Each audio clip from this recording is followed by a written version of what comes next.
Residents had already gathered at the communal reserve drums beneath the treatment gantries before sunrise. Condensation dripped steadily from the overhead pipework into the concrete runoff channels below, collecting in shallow mineral-stained puddles that most people stepped around automatically. The ration bell hadn't sounded, but people were already lining up beside the reserve drums, just as they had been the day before and the day before that. Several residents shifted their containers closer to the northern taps, where the overnight flow usually carried less visible sediment.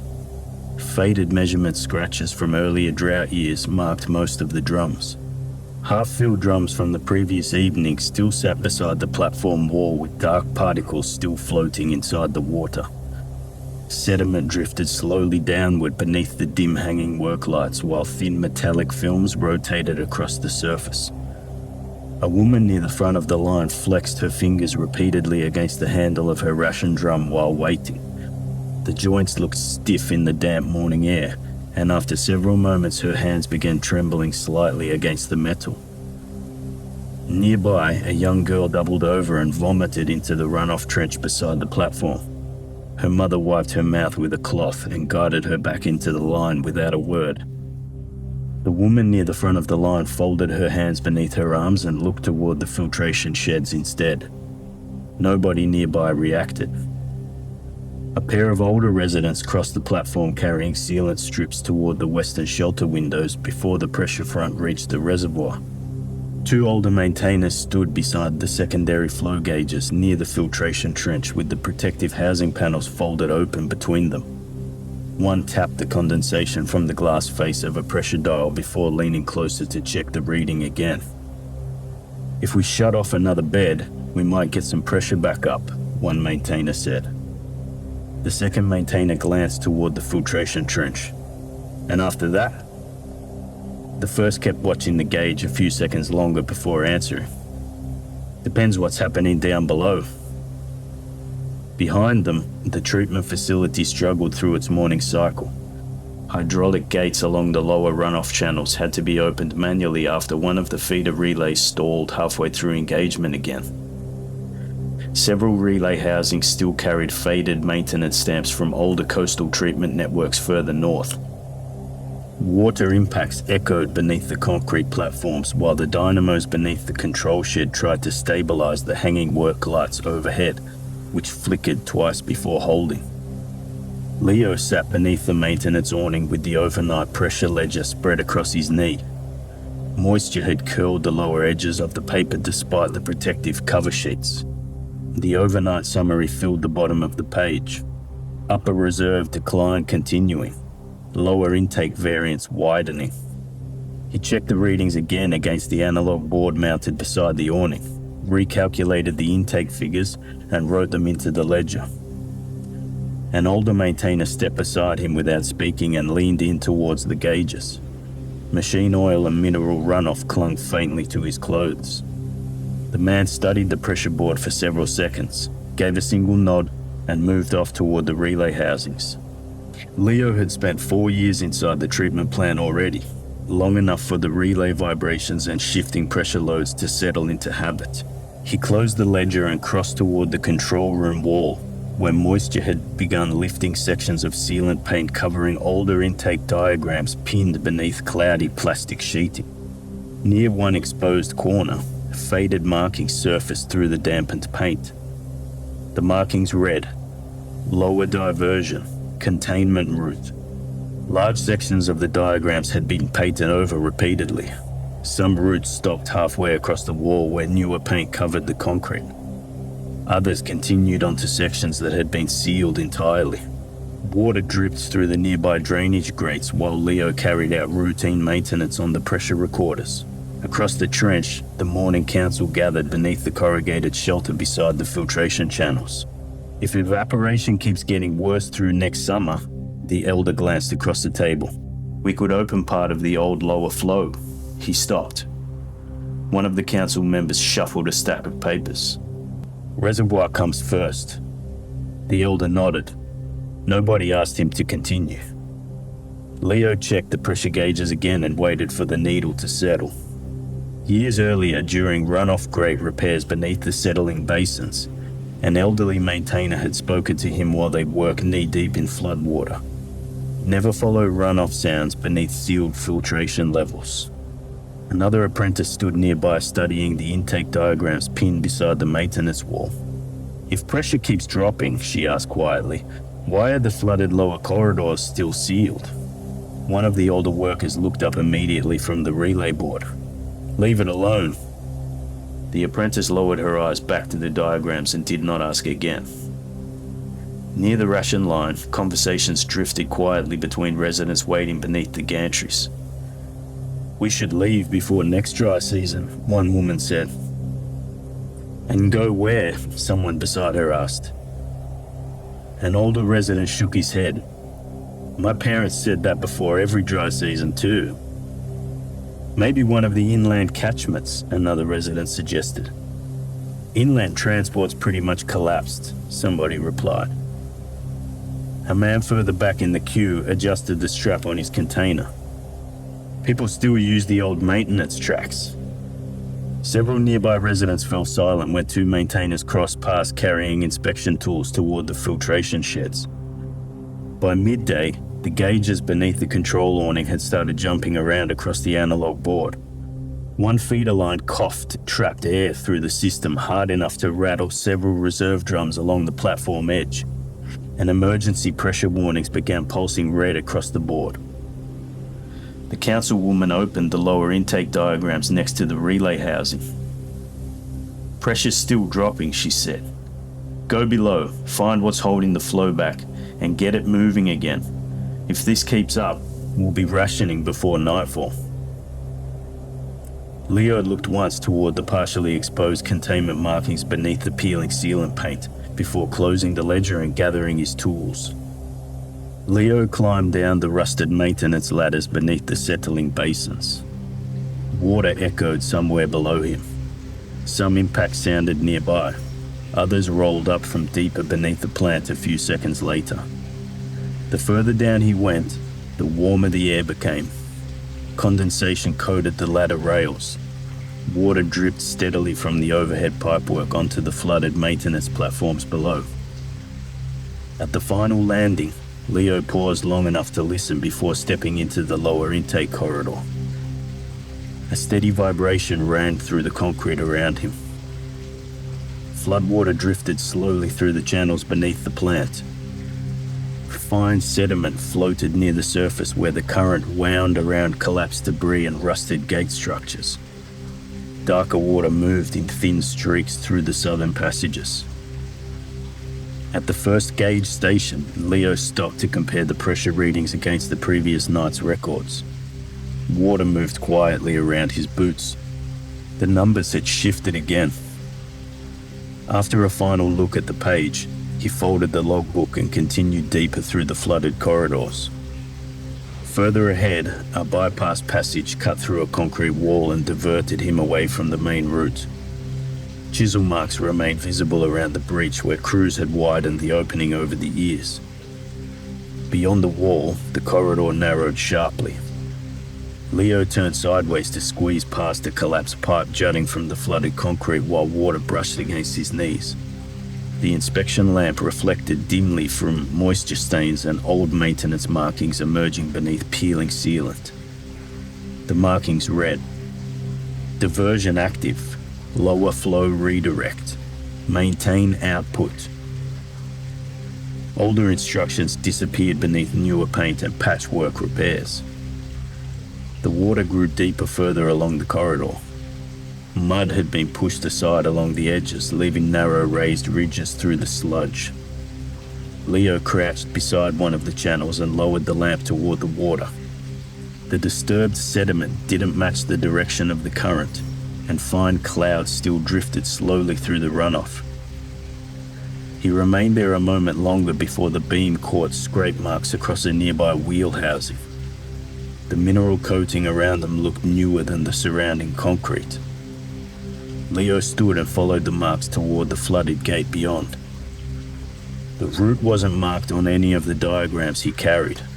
According to the maps, The corridor beyond the gate had been cut off for years after an earlier collapse, yet somebody had reinforced the damaged section from the far side, and water still moved steadily through the flooded passage.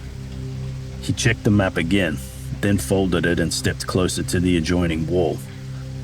Moisture peeled away beneath his sleeve as he wiped condensation from the concrete. Older markings emerged beneath the paint. The exposed warning read, "Do not fully seal lower channels. Maintain lower containment." The instruction carried no signature. Most of the older directives didn't anymore. The council had ordered flow restored, not exploration. Leo stepped through the bypass opening anyway. He paused beside the wall and listened.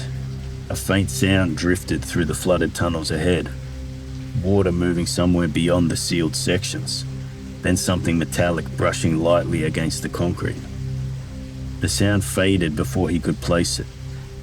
Leo raised the inspection lamp toward the corridor beyond the gate.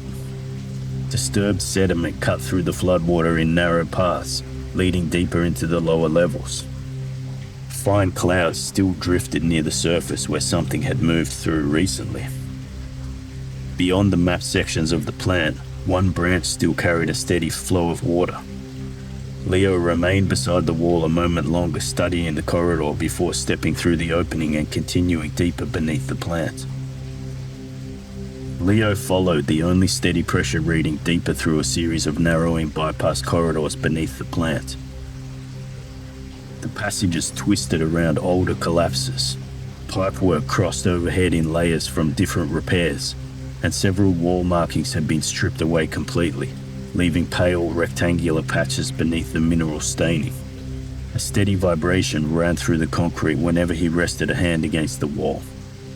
One of the diversion valves had seized beneath layers of mineral buildup. Leo tried the wheel by hand first, then retrieved the breaker bar secured beside the wall brackets. The valve barely moved. He braced himself against the flooded concrete and leaned into the bar until the housing groaned and finally shifted. A surge rolled through the adjacent pipework. Leo stepped back to watch the nearby gauge. The needle climbed several marks higher, then steadied. This time it held. Further along the corridor, a damaged pipe housing leaked water through widening cracks in the concrete. A nearby maintenance alcove still contained reinforcement brackets, sealant tins, and bundled cables stored above the floodwater. Leo carried several brackets back to the damaged section and crouched beside the housing. The metal flexed beneath the steady flow while he tightened the supports into place. The distant machinery continued thudding somewhere overhead. When Leo checked the nearby gauges again, several readings had begun settling. The warning indicators across the board had eased, though one section remained unchanged. He unfolded the maintenance diagrams beneath the inspection lamp and checked the route again. The branch wasn't marked on any of the maps he carried, yet water still moved steadily through it. Leo followed the flow deeper through a partially submerged bypass corridor, absent from every surviving diagram. The further he went, the quieter the plant became until only distant impacts of the sound of moving water remained. At the flooded overflow gate, a faded instruction remained barely visible beneath the mineral deposits. It read, "Maintain lower isolation, preserve upper flow." Beyond the gate, the passage narrowed. The water grew darker here, almost motionless beneath layers of mineral staining. Leo turned sideways to squeeze through a warped opening where old support beams leaned inward above the waterline. Beyond the breach, the corridor opened gradually into a larger chamber. Floodwater rested almost still beneath a collapsed structure spanning the center of the room. Leo remained near the threshold while the inspection lamp moved slowly across the chamber. Broken pipework and debris crossed the channels below, but several raised sections near the walls had been cleared of loose rubble. Filtration cloths hung from overhead lines beneath steady drips of condensation. Narrow paths remained open through the flooded debris. Leo followed one carefully along the chamber edge, testing each section of concrete before shifting his weight. Water moved steadily through a single channel before disappearing beneath the collapsed structure ahead. The beam passed across cleared pathways, debris barriers, and sections of broken concrete that had been pushed aside. Somebody had been moving through the chamber for a long time. Something pale lay beneath the grating. At first, Leo took it for debris trapped during an earlier collapse. Then he crouched beside the flooded edge and lowered the lamp toward the water. An arm became visible beneath the mineral coating. He set the pry bar against the concrete lip and cleared loose sediment away from the edge. The water clouded around his hands before drifting through the current, revealing more of the shape beneath. The arm extended further beneath the grating than he expected, and when he lowered the lamp further, the torso emerged folded tightly against the intake frame. One shoulder pressed awkwardly through the bars, while the spine curved sharply beneath the collapsed structure. Leo scraped away another layer of sediment and watched the water settle again. What he had first taken for damage remained unchanged. The proportions never settled into anything familiar. Narrow joints folded inward against the concrete, and the elongated reach remained visible no matter how he adjusted the light. Enough of the face remained visible beneath the calcified residue to keep drawing his attention back toward it. He extended the pry bar through the bars and touched the exposed arm. The mineral coating fractured immediately. A strip of pale tissue separated beneath the current and drifted away. Leo pulled the pry bar back and rested it across his knees. Water dripped steadily through the intake overhead. He remained crouched beside the flooded edge longer than he intended, staring at the body until the water clouded over it again. The sediment coating the exposed arm had built up in distinct layers. Water had carved narrow channels through the deposits over time. The body had been there a long time. After several moments, he stood and swept the lamp across the surrounding walls. Welded steel plates sealed much of the chamber beyond the collapsed structure. Layers of paint covered older markings beneath handwritten instructions. The upper paint looked newer than the concrete beneath it. Handwritten instructions remained visible beneath the paint, reading, "Do not reopen lower overflow. Maintain isolation." Water continued moving through a narrow channel beyond the collapsed structure. Leo followed it deeper into the chamber. Beyond the overflow section, the passage narrowed again. The water deepened around his boots, while the channel disappeared into darkness ahead. The vibrations that had followed him through the lower plant had faded until only distant impacts remained beneath the sound of moving water. A pale figure shifted when the edge of the inspection lamp reached the waterline. Leo stopped. His grip tightened around the pry bar before he realized it, as the inspection lamp trembled briefly against the wall. Partially obscured behind hanging conduit and mineral-coated pipework, the figure remained motionless in the darker sections beyond the runoff channels, while water dripped steadily between them from the overhead lines. After several seconds, one arm lifted across its face. The movement was slow and deliberate, shielding its eyes from the lamp as it leaned slightly toward the edge of the light. Leo lowered the beam instinctively. The figure remained where it was. For a moment, he couldn't decide whether it had been shielding its eyes or studying him. The figure did not retreat. It remained where it was for a moment longer while distant vibrations rolled faintly through the structure overhead and water moved quietly through the channels around Leo's boots. Neither of them moved. Then it stepped away first. It moved through the narrow passages between the channels as though it knew them. Near one runoff line, it paused briefly at the water's edge before continuing deeper into the drowned infrastructure. For a moment, the lamp caught the outline of a shoulder passing behind collapsed pipework. Then the darkness swallowed it again. Leo stood where he was for several seconds before stepping back. Once he started moving, he didn't stop until he reached the overflow chamber. At the entrance, he lowered the hatch back into place, The metal settled against the frame with a dull scrape. Then he turned toward the upper tunnels and began climbing back through the flooded maintenance levels. Water reached the communal reserve taps shortly after sunset. Under the distribution awnings, the hanging work lights flickered weakly before settling into a dim yellow glow. Residents gathered beside the reserve drums carrying patched water containers, cooking pots, and old filtration cloths darkened from years of use. Few people still remembered a time before rationing. Leo barely remembered it himself. His earliest memories were of water queues and pressure notices nailed beside the distribution tanks.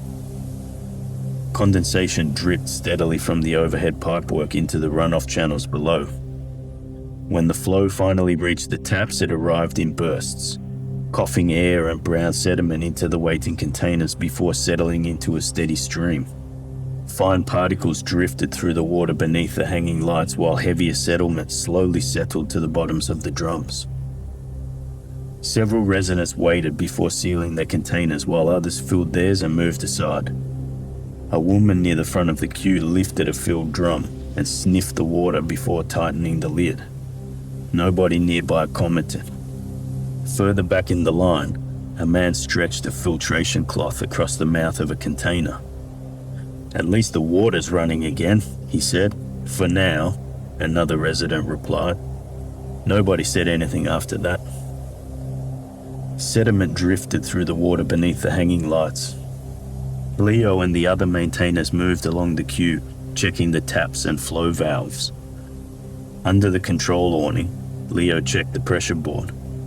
Every so often, one of the needles twitched before settling again, but the flow held. During the evening shift, several old intake maps disappeared from the maintenance wall beside the relay housing. One of the older workers took them down while preparing the overnight logs. Further along the corridor, another worker brushed fresh paint across markings resurfacing through the damp concrete.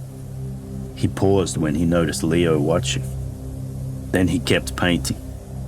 Lower diversion. The brush moved slowly across the fading letters until they disappeared beneath the new paint. Later, beneath the awning, Leo opened the maintenance ledger. The inspection section remained blank. He stared at it for a few seconds, then closed the cover and returned the ledger to the shelf. Around the settlement, families carried water back toward their shelters while sediment slowly settled through the containers. Under the treatment awnings, pressure checks continued. Filtration cloths hung drying beside the scaffold rails. By full dark, the settlement had settled back into its usual routines. The water kept flowing.